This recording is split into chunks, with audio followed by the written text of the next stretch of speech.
are some things money can't buy. Thank you very much. That was a truly exhilarating lecture, and I think one of the main reasons why it was exhilarating is really because of your mode of engagement, your style of engagement, which has become a signature of yours, I think. And one might associate this style of engagement with a Socratic tradition of teaching. That is to say, you begin with a case, some concrete situations, and then you pose your students or audience in this case with a series of questions that gets them to re-examine what they think they know or what they believe. It's a process that's indeterminate, it's contingent, there are no guarantees as to what the outcomes might be. And at the end of the day, I guess, in the process also we learn some skills and habits that may point to the possibility of a collective reason. Yes. Maybe even a shared morality. But we're here at the Singapore Writers' Festival. So I wanted to ask you, if you wouldn't mind, to compare the task of doing this Socratic dialogue in doing philosophy with something else that you do very well, which is to write books on philosophy. And there are two different types of activities with their own norms and conventions. And I wonder if you would say something about what the strengths and limits of each of these might be, and which do you prefer to do? Right. Each has its own rewards, but you're asking actually a deep philosophical question. I didn't realize that. No. But thank you for pointing it out. Well, for this reason. Socrates never wrote. He didn't. We only know about him because his student wrote about him and recorded or gave us an account of those dialogues. And so it would be as if Plato trailed him around to capture every encounter, at the Singapore Writers' Festival and elsewhere.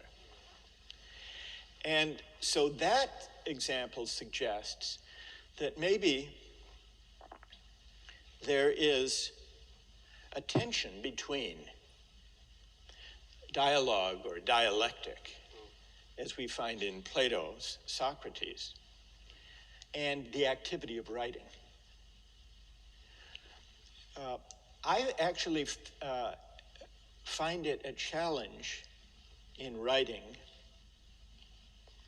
to capture the spirit of dialogue that is easier to achieve by actually engaging as we've been doing this evening. I do find that not such an easy thing to do. The way I've tried to connect the two activities is in writing, and in particular the books that have been addressed to readers in general, not just scholars, Justice and What Money Can't Buy, and also an earlier book, The Case Against Perfection, about genetic engineering, is to build questions and dilemmas into the writing itself. But hearing the voices of the interlocutors, it's hard to replicate that on the written page.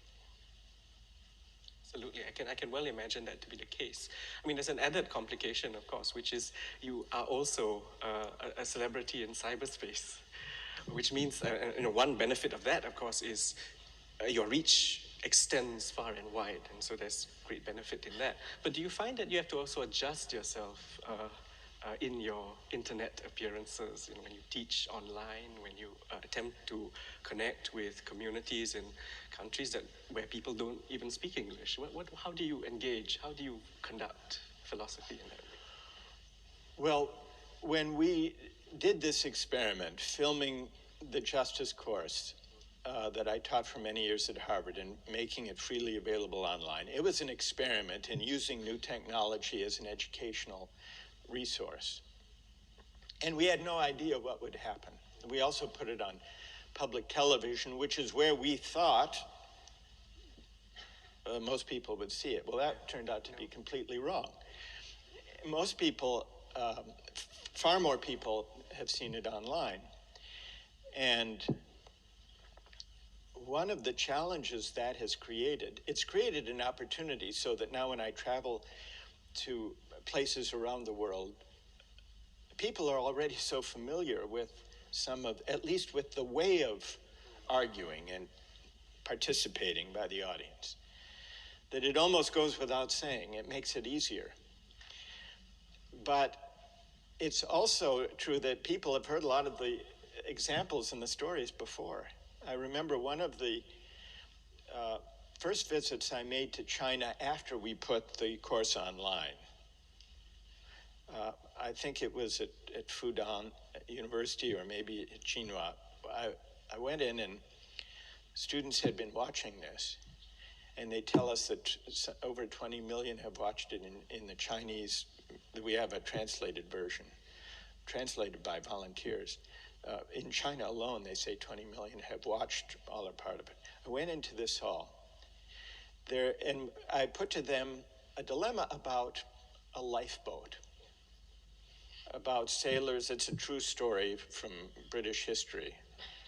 Sailors caught at sea in a lifeboat, desperate, and they killed and ate the cabin boy, and then they went back and faced trial.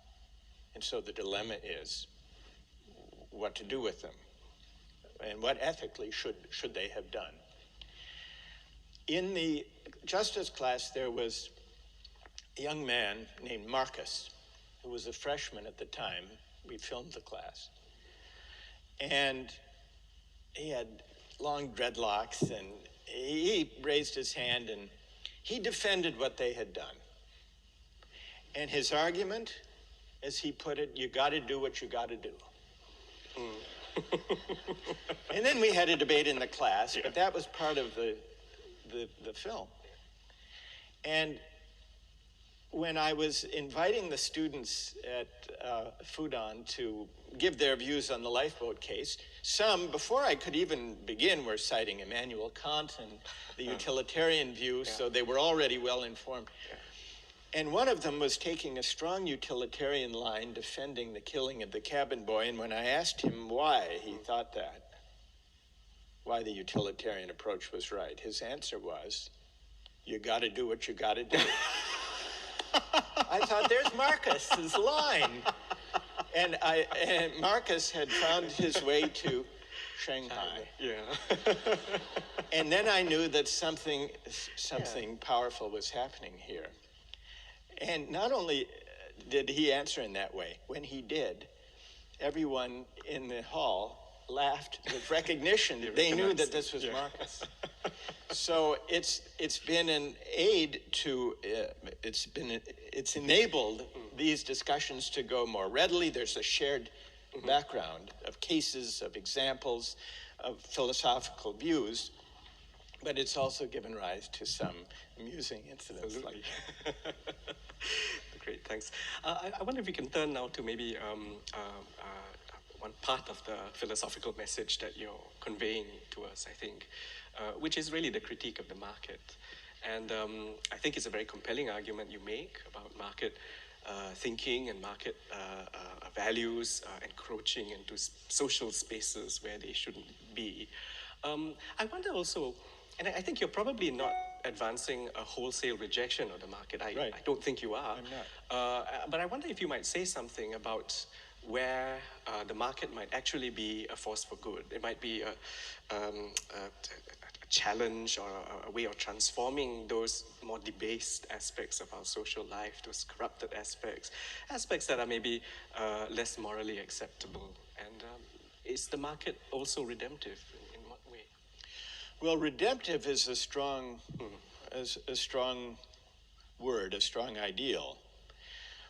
One advantage, great advantage of markets in their proper place is that they are tremendous instruments of economic growth and prosperity and rising affluence. We know that, and we've seen that dramatically around the world. So that's one.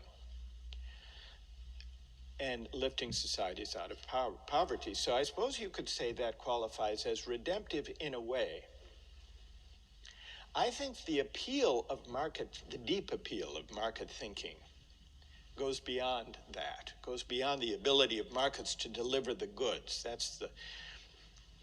That's one source of their appeal. I think the deeper source of the appeal, and here's where the criticism comes into play. I think we reach for market mechanisms as if they were neutral ways of resolving public questions which would otherwise be controversial and involve competing ethical views. We know that we live, for the most part, in pluralist societies where people disagree about the good life, disagree about the meaning of virtue, have different cultural and religious traditions, spiritual traditions. And so we're reluctant to engage in public discourse or public reason about those big ethical questions and spiritual traditions. And markets seem to be a way to decide public questions without having to engage in messy debates, public debates about moral and spiritual questions.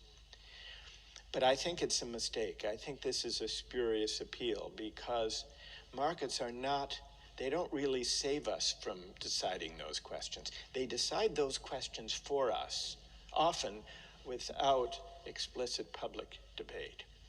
And that's where I think market thinking can hollow out civic life and public discourse about the good life. Before we take some questions from the audience, let me ask you one hypothetical question that comes out of that. Imagine, if you will, a country which is very concerned about its leadership and believes that the way to get the best and the brightest among the young to not all go into the private sector, but to also some of them find their way into public service, decides to pay $1 million salaries to their top government officials, in the belief also that by paying them very, very well, it disincentivizes corruption. What would you say? How would you? I should tread carefully on this purely hypothetical question. But I actually have a lot of sympathy for this way of compensating public service for two reasons. One is it's a way of making corruption less likely, although that depends on other cultural norms as well. It's also a way of enabling people, whatever their economic or class background, to be able to serve in public service.